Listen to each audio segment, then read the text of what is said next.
Thanks for tuning into the Loss Prevention News Network. I'm Joe LaRocca, and my favorite dog is Mick, my golden retriever. I'm Amber Bradley, and my favorite dog is my Schnauzer, Maddie. And my name is Stuart Seidel. My favorite dog is Spot, a mutt. My name is Lance Whedon, and my favorite cat is Vera and Wang.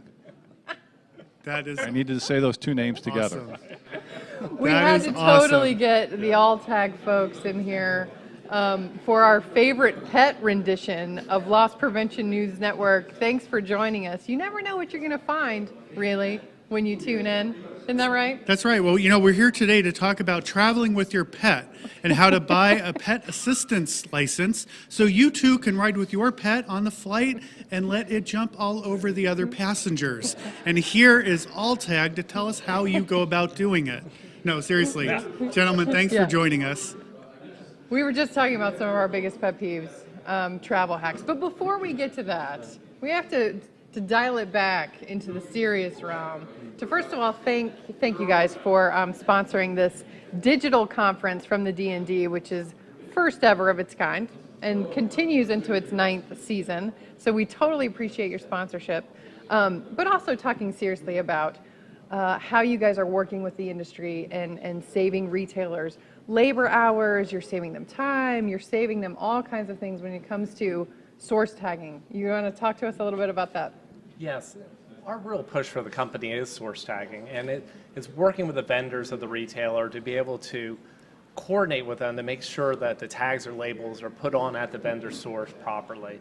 And that's our whole push in the company, because that saves labor hours for the retailer. It also allows the product to be protected properly, that the retailer tells the vendor exactly where that product has to be tagged or labeled, and the vendor has to do it, or there's a chargeback if it comes in the wrong way.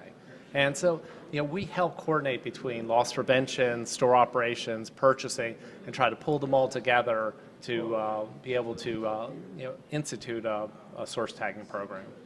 Because what good are tags if they're just sitting in the back of the store and not on the merchandise? Right. Not much good. Not much No. good. Yeah. Amen to that. Yes. And we also work very closely with the packaging integrators, the manufacturers. That's another key element, that they are on spot, getting the tags on right, on time, making sure that as the product comes in, it's 100% tagged. And back to Stuart's point, sporadic tagging just decreases the efficacy of the program. Yeah, and timing is a big issue, as you guys are seeing, right? Yeah. Right. Time is money. Yeah, And it's ready to display when it comes in. If most of the time, especially garments, have the price tag on it. They're ready to go out there, except for the anti-shoplifting tag. And what we're doing is providing the tag, getting it to their vendor, so they can put it on. So when it comes out of the box, it's ready to put on the floor. And it's not held in the back room for tagging.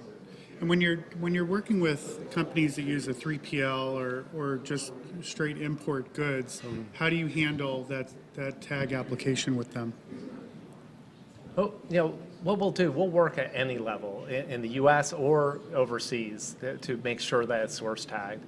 And most of the time, the cost benefit is if it's done at an offshore manufacturer. So the sooner the better. Right, exactly. Okay. And so the retailer, are you going straight to the manufacturer, or are you going through the retailer? You have to go through the retailer. retailer. Okay. The retailer will set up the program, say where the tags have to be purchased from. It will be right on the purchase order for the garment or the goods that they're buying, and say this has to be put on, contact this vendor, this is the location where it has to be applied to the product. Right. And then retailers, as they do their audits on receipt, are you doing audits in between to make sure these goods are tagged? What we'll do in-store audits and make sure that they're being tagged and that they're using the right tag, they're putting it in the right place, and then tell the retailer if we see something that isn't tagged or the tagging's done improperly. You're really making this so easy. It's so important to have that merchandise visibility. Exactly. If you have the tags on there already, you can see it at so many intervals of the shipping, supply chain, and right into the store. Tell me about the back end of that. Obviously, retailers are, while they may not be They might be challenged at applying tags to all the product. They sometimes are equally challenged at deactivating those tags on the way out. How do you educate customers, or what do you tell retailers in relation to tag pollution or some of the other challenges there? That goes back to just good old-fashioned basic training with retail, making sure that they have the energy, the commitment, and the passion, which we do, and we try to work with them to make sure that those training programs are pushed out to their employees. And then our audits in-store also help uncover some areas where there's opportunity for improvement. We rifle that back up to corporate, and hopefully it makes a difference. Right. Yeah.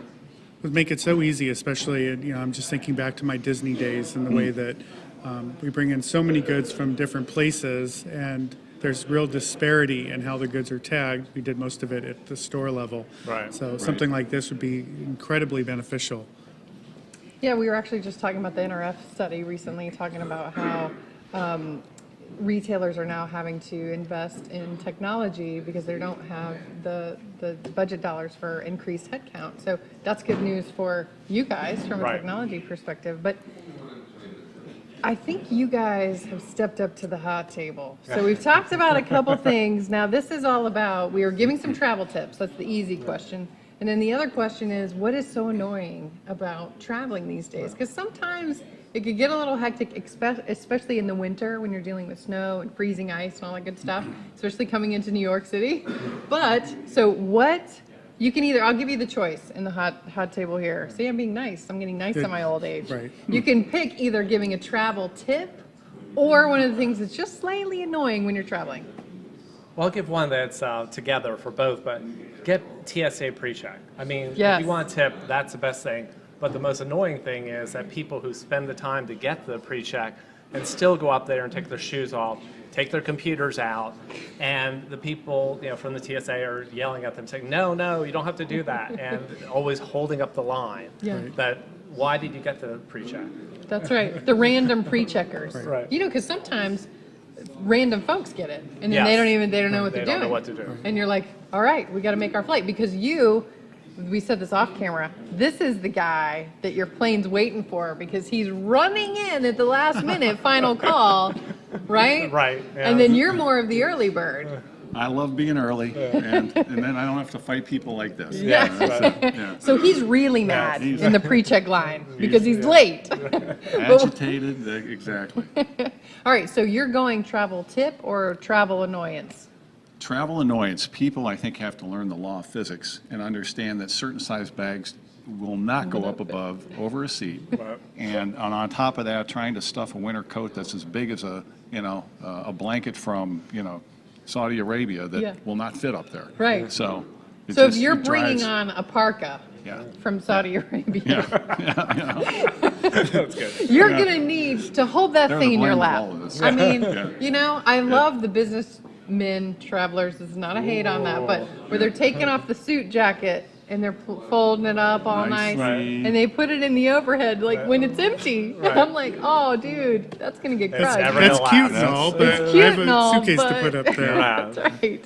Unless we all team together and we've done the stacking, sometimes we'll all band Oh, together see? and we'll layer That's them. good. That's like how chicks all band together to use the restroom together. It's all the same thing. We're checking each other's No, teeth that's in really there. different, Amber. No, that's the same. It's different. All right, so we've actually uncovered that Joe LaRocca here should write a travel tip book. I think we all can agree on that. So you have 10 seconds. What any other tips for our travelers out there?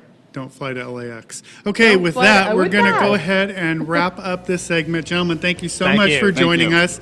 You can always follow us at D&D Daily on Twitter or follow Amber at right. My Calibration.